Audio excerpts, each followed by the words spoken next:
विजय पथ एकेडमी के इस यूट्यूब चैनल में आप सभी का हम हार्दिक स्वागत करते हैं। आज का हमारा टॉपिक है शिक्षक भर्ती चयन प्रक्रिया के तहत जो हमारा मेजर पोर्शन कवर होता है वह है शिक्षा शास्त्र एवं बाल विकास। ठीक है, शिक्षा शास्त्र एवं बाल विकास के तहत हमारा एक टॉपिक आएगा। वह टॉपिक का नाम है शिक्षा मनोविज्ञान। क्या है? शिक्षा मनोविज्ञान। शिक्षा मनोविज्ञान। तो शिक्षा मनोविज्ञान को अगर हम तोड़ेंगे तो ये दो शब्दों से मिलकर बन रहा है। कौन कौन सा? पहला है शिक्षा, दूसरा है हमारा मनोविज्ञान। शिक्षा मनोविज्ञान को समझने से पहले हमें सबसे पहले किसको समझना पड़ेगा? शिक्षा, है ना। जैसे शिक्षा क्या है, ठीक है। उसके बाद देखेंगे शिक्षा का अर्थ, शिक्षा का अर्थ, और इस अर्थ के तहत देखेंगे शिक्षा की संकुचित परिभाषा, संकुचित परिभाषा, इसकी व्यापक या विश्लेषणात्मक परिभाषा,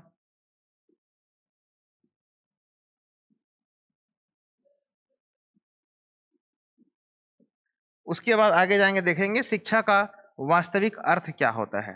ठीक है, वास्तविक अर्थ। इसके बाद जाएंगे हम शिक्षा क्या है, हमें शिक्षा का अर्थ क्या है। ठीक है, इसके बाद देखेंगे शिक्षा की परिभाषा, शिक्षा की परिभाषा समय समय पर समय के अनुसार बदलते हुए समय को देखते हुए किन किन महानुभावों ने या फिर किन किन शिक्षा मनोवैज्ञानिकों ने शिक्षा की परिभाषा क्या क्या दिया है, ये सब उसमें देखेंगे। जैसे हम लोग आगे इसमें देखेंगे, आगे है ना, सुकरात, अरस्तु, महात्मा गांधी, विवेकानंद इत्यादि, ये सब हम लोग आगे चल के देखेंगे। ठीक है, तो चलो शुरुआत करें। अभी हम लोग सामान्य शब्दों में क्या समझ रहे हैं? शिक्षा, शिक्षा की उत्पत्ति, अर्थ और उसकी परिभाषा को समझने का एक छोटा सा प्रयास कर रहे हैं। ठीक है, उसके बाद हम लोग हमारे अगले क्लास में किस में जाएंगे? शिक्षा मनोविज्ञान पर चर्चा करेंगे। ठीक, तो शिक्षा का व्युत्पत्तिक अर्थ क्या है? शिक्षा को हम लोग इंग्लिश में क्या बोलते हैं? हाँ, एक चीज और ध्यान देना है, शिक्षा को इंग्लिश में हम लोग एजुकेशन बोलते हैं और कई बार एडुकेशन शब्द भी कहा जाता है। दोनों शब्द जो है शिक्षा के अंग्रेजी माध्यम के लिए यूज किया जाता है। पहला क्या है? एजुकेशन, और दूसरा क्या है? एडुकेशन। ठीक है, तो इन दोनों में हमको किसी भी रूप में कंफ्यूज नहीं होना है। तो सबसे पहला हम देखेंगे शिक्षा का व्युत्पत्तिक अर्थ क्या है। एजुकेशन कहने का मतलब क्या होता है? शिक्षित करना। चाहे वह शिक्षित जो है एक छोटे से बालक को शिक्षित किया जाए तो हम उसे कहेंगे कि उसे शिक्षित किया जा रहा है, या फिर किसी को साक्षर करने के लिए अर्थात पढ़ने लिखने और हस्ताक्षर करने के लिए अगर हम किसी को पढ़ाने लिखाने का प्रयास कर रहे हैं तो वह भी क्या किया जाएगा? वो शिक्षित माना जाएगा। वो ठीक है, शिक्षित करना माना जाएगा। अब ये क्या हो गया? हमारा व्युत्पत्तिक अर्थ हो गया। दूसरा है संकुचित अर्थ। संकुचित अर्थ कहने का मतलब यह है कि शिक्षा की जो परिभाषा है उसे हम एक छोटे शब्दों में या फिर छोटे से दायरे में हम उसे समेटकर देखने का प्रयास करते हैं। ठीक है, तो वह छोटा सा दायरा क्या होगा? अक्षर ज्ञान, किताबी ज्ञान को ही हम क्या कहते हैं? इसे संकुचित अर्थ की परिभाषा में हम इसे समेटने का प्रयास करते हैं। जैसे एक छोटे से बालक को, जब वह बालक जो है प्ले स्कूल या फिर नर्सरी क्लास में या फिर गांव के सामान्य शब्दों में कहें तो हम उसे आंगनबाड़ी स्कूल कह सकते हैं। ठीक है, आंगनबाड़ी स्कूल में अगर हम उसे भेजते हैं तो सबसे पहले उसे किताबी ज्ञान या अक्षर ज्ञान ही कराया जाता है। ठीक है, इसके साथ साथ अब जो है इसके साथ साथ अब यह बात अलग है कि लगभग लगभग प्रत्येक आंगनबाड़ी में या फिर प्ले स्कूल में बच्चों को संस्कार भी वहां सिखाया जा रहा है ना। तो वह हमारे सिलेबस का पार्ट नहीं है। सिलेबस का पार्ट हमारा क्या है? शिक्षा का संकुचित अर्थ है, और वह संकुचित अर्थ क्या होता है? विद्यालय में अक्षर ज्ञान या किताबी ज्ञान को सिखाना। तीसरा क्या है हमारा? विश्लेषणात्मक अर्थ में यह एक मनोवैज्ञानिक प्रक्रिया है। अब हम धीरे धीरे हम अपने सिलेबस में आते जाएंगे। ठीक है, सबसे पहले हमारा टॉपिक क्या था? हम लोग कहते हैं शिक्षा मनोविज्ञान, लेकिन हम डायरेक्ट किस में नहीं कूदे? शिक्षा मनोविज्ञान में नहीं कूदे, है ना। क्योंकि अगर हम डायरेक्ट शिक्षा मनोविज्ञान में कूदेंगे तो इधर से पूरा सब ऊपर से ऊपर उड़ता जाएगा। ठीक है, धीरे धीरे इसमें आएंगे। अब देखो, धीरे से कहाँ पहुंचे, विश्लेषणात्मक अर्थ में पहुंचे। तो ये क्या है, यह शिक्षा यह क्या है, एक मनोवैज्ञानिक प्रक्रिया है जो गतिशील एवं सतत विकास की प्रक्रिया है। ठीक है, गतिशील कहने का मतलब यह है कि बालक का जन्म जब होता है, बालक के जन्म होने से पहले जब बालक माँ के गर्भ में आता है ना, और जहां से गर्भाधान संस्कार की शुरुआत होती है, तो बालक के जन्म से पहले से लेकर बालक के अंतिम दाह संस्कार तक, ठीक है, अंतिम दाह संस्कार। अब यहाँ पर बालक कहने का मतलब यह है, बालक कहने का मतलब यह है कि वो 0 माह से लेकर उसके मृत्यु परांत तक, अर्थात अंतिम दाह संस्कार तक उसे हम एक बालक के रूप में ही यहाँ पर पढ़ेंगे। ठीक है, अंतिम दाह संस्कार तक। ठीक है, क्यों क्यों हम उसे बालक के रूप में जानेंगे, क्यों, क्योंकि हम पढ़ रहे हैं, क्या पढ़ रहे हैं, हम बाल मनोविज्ञान पढ़ेंगे, बाल मनोविज्ञान पढ़ रहे हैं। ठीक है, इसीलिए हम उसे बालक के नाम से जानेंगे। यह मनोवैज्ञानिक प्रक्रिया है, गतिशील प्रक्रिया है ना। माता के गर्भ में आने से लेकर अंतिम दाह संस्कार की प्रक्रिया तक बालक जो कुछ भी सीखता है, ठीक है, वह किस में आएगा, वह हमारे शिक्षित या शिक्षा के अंतर्गत में आएगा। नेक्स्ट है हमारा वास्तविक एवं व्यापक अर्थ। व्यापक अर्थ कहने का मतलब कि मानव मस्तिष्क का यहाँ पर निर्माण होने की शुरुआत यहाँ से होती है। ठीक है, मानव मस्तिष्क का निर्माण कहने का मतलब यह है, कई बार हमें देखना पड़ता है, हमारा बुद्धि बोलेगा कि नहीं ये काम करना चाहिए, लेकिन जो हमारा विवेक है वो बोलेगा कि नहीं ये काम करने से हमें यह घाटा होगा। समझ में आ रहा हो ना। जैसे एक छोटे से बालक को अगर हम एक छोटे से बालक का एग्जाम्पल लें, है ना, तो छोटा सा बालक जो है जब वो चलना शुरू करता है तो आग को देखेगा, तो वो क्या करता है, गांव में घर में जो चूल्हा रहता है उसको जाके छूने का प्रयास करता है। ठीक है, अब बालक को मना करोगे कि नहीं उसको छूना नहीं है, उसको टच नहीं करना है, तो फिर क्या करेगा, बालक अपने चारों हाथ पैर के माध्यम से जाकर वहां पर उसको छूने का प्रयास करेगा।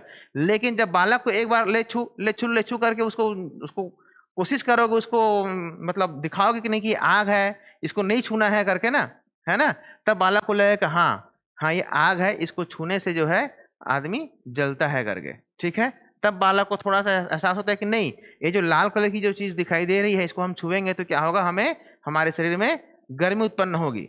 ठीक है, तो उसी तरीके से बालक का जो बुद्धि होता है वो आग को छूने का प्रयास करता है। यहाँ पर ये बुद्धि है, लेकिन विवेक क्या कहता है, विवेक बोलता है कि नहीं पहले तो छूंगा तभी मानूंगा कि हाँ ये आग है करके। ठीक है, तो यहाँ पर क्या होता है, यहाँ पर बुद्धि और विवेक में जो अंतर होता है, यही अंतर ये अंतर कौन दिलाता है, शिक्षा दिलाता है। बुद्धि और विवेक में अंतर।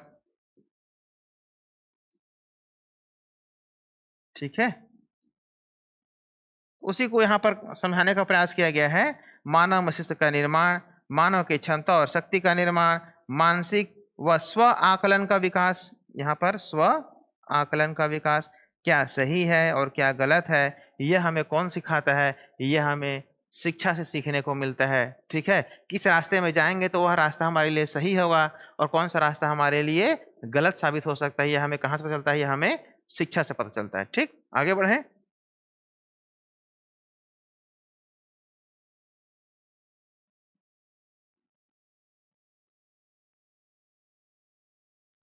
अब हम लोग आएंगे शिक्षा शब्द की उत्पत्ति। ठीक है, शिक्षा शब्द की उत्पत्ति में आएंगे। तो देखो शिक्षा शब्द की उत्पत्ति में क्या है, पहला है भारतीय परंपरा में। ठीक है, भारतीय परंपरा के अनुसार क्या है, सीखना या ज्ञान प्राप्त करना जो है क्या कहलाता है, वह हमारा एक शिक्षा है। ठीक है, और अनुशासन में रहना व नियंत्रण में रहना भी क्या कहलाता है, यह एक शिक्षा का माध्यम माना जाता है। ठीक है, नेक्स्ट है, इससे पहले हम जो शिक्षा पढ़े थे वो क्या पढ़े थे, भारतीय परंपरा में शिक्षा को देखे थे, है ना। अब हम क्या देखेंगे, पश्चिमी परंपरा में शिक्षा का मतलब क्या होता है। तो पश्चिमी परंपरा में शिक्षा का मतलब क्या होता है, शिक्षा को क्या कहते हैं, हम सामान्य शब्दों में फिर से इसे देख सकते हैं, एजुकेशन कहते हैं, जिसकी उत्पत्ति लैटिन भाषा के निम्न शब्दों से हुई है। ठीक है, पहला है एडुकेयर, संवर्धन करना, पालन पोषण करना, है ना। एडुकेयर विकसित करना या बाहर निकालना, एडुकेटस पढ़ाना प्रशिक्षित करना, और एडुकेटम शिक्षा का कार्य करना। यह सब एक सामान्य सी परिभाषाएं हैं, है ना। आगे चल के जब हम बाल मनोविज्ञान पढ़ेंगे ना, तो उसमें इन सबको और डिटेल करेंगे। अब देख रहे हैं हम लोग शिक्षा की परिभाषा, ठीक है, शिक्षा की परिभाषा। तो शिक्षा की परिभाषा में जैसे हम लोग क्लास की शुरुआत में हम बोले थे कि शिक्षा की परिभाषा कौन कौन से मनोवैज्ञानिकों के अनुसार या फिर शिक्षा वैज्ञानिकों के अनुसार शिक्षा की परिभाषा दी गई है। उसमें हम लोग देखेंगे मानव की जन्मजात शक्ति के रूप में हम लोग क्या देखते हैं, शिक्षा की परिभाषा। और वो मानव की जन्मजात शक्ति के रूप में शिक्षा की परिभाषा को हम लोग देखेंगे तो क्या होगा, बालक जब जन्म लेता है तो वह निर्बल रहता है, ठीक है, अबोध रहता है और असहाय रहता है। निर्बल कहने का मतलब यह है बालक जन्म के समय जन्म के कुछ समय तक जो है वो उसमें किसी प्रकार का कोई बल नहीं रहता है ना। बल रहता है तो वह कैसे, वह अपने सामान्य कामकाज को, सामान्य दैनिक जो क्रियाएं रहती हैं वह अपने स्वयं के बलबूते पर नहीं कर सकता। उसे माता पिता या छोटे भाई, माता पिता या बड़े भाई बहन या परिवार के कोई अन्य सहयोगी या जो परिवारजन रहते हैं वह उनकी सहायता से वह कार्य करता है, ठीक है। बालक जन्म के समय अबोध, निर्बल और असहाय होता है। शिक्षा से ही उसका विकास होता है। सुकरात ने क्या कहा है, प्रत्येक मानव के मस्तिष्क में संसार के अदृश्य विचारों को प्रकाश में लाना क्या कहलाता है, यह शिक्षा कहलाता है। अरस्तु ने क्या कहा है, स्वस्थ शरीर में स्वस्थ मस्तिष्क का विकास करना ही क्या कहलाता है, यहाँ पर शिक्षा कहलाता है। अगर आपका शरीर स्वस्थ नहीं रहेगा, है ना, अगर आपका शरीर जो है अस्वस्थ रहेगा तो उस अस्वस्थ शरीर में शिक्षा का विकास किस तरीके से किया जा सकता है, यह ठीक। गांधी जी ने क्या कहा है, मानव के शरीर, मन एवं आत्मा के सर्वोत्तम गुणों को व्यक्त करना क्या कहलाता है, शिक्षा कहलाता है, ठीक है।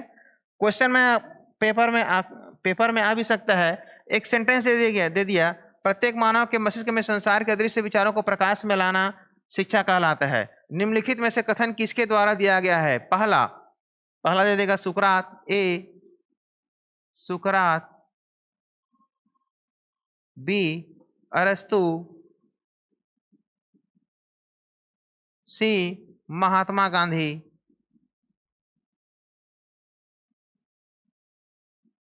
और डी शंकराचार्य, या कोई और नाम दे देगा, ठीक है। तो उसमें आंसर, सही आंसर क्या होगा हमारा, सुकरात होगा, ठीक है। नेक्स्ट शिक्षा की परिभाषा में क्या देखेंगे, पाणिनि के द्वारा शिक्षा की क्या परिभाषा दी गई। पाणिनि वह प्रशिक्षण जो मानव को प्रकृति से प्राप्त होता है क्या कहलाता है, शिक्षा कहलाता है, ठीक है। अरविंद घोष ने क्या कहा है, आत्मा का विकास शिक्षा है। विवेकानंद ने शिक्षा मनुष्य के अंदर सन्निहित पूर्णतः की अभिव्यक्ति या उसका प्रत्यक्षीकरण को ही क्या कहा जाता है, शिक्षा कहा जाता है। नेक्स्ट है विश्वविद्यालयी शिक्षा। विश्वविद्यालयी शिक्षा के अनुसार क्या है, शिक्षा जीविका का साधन मात्र नहीं है, न ही विचारों का पालन पोषण है तथा न ही नागरिकता का स्कूल है, बल्कि यह आत्मा के जीवन का प्रारंभ है। यह आत्मा की सत्य की खोजने के लिए प्रशिक्षण है तथा नेकी का अभ्यास क्या कहलाता है, शिक्षा कहलाता है। इसी तरीके से ऋग्वेद, यजुर्वेद और शंकराचार्य द्वारा भी शिक्षा की परिभाषा दी गई। ऋग्वेद के अनुसार क्या है, शिक्षा मानव को आत्मविश्वासी और स्वार्थहीन बनाती है। यजुर्वेद विद्या से अमरत्व की प्राप्ति होती है। शंकराचार्य ने क्या कहा है, विद्या से मुक्ति मिलती है, ठीक है। आज की क्लास में इतना ही। कल के क्लास में हम लोग देखेंगे शिक्षा मनोविज्ञान क्या होता है, ठीक है। आज की जो हम लोग क्लास देखे हैं उसमें शिक्षा को एक सामान्य शब्दों में समझाने का प्रयास किया गया है। अगले क्लास में हम लोग शिक्षा मनोविज्ञान जो हमारा सिलेबस का जो मूल टॉपिक है उस पर डिस्कशन करेंगे, ठीक है। Thank you.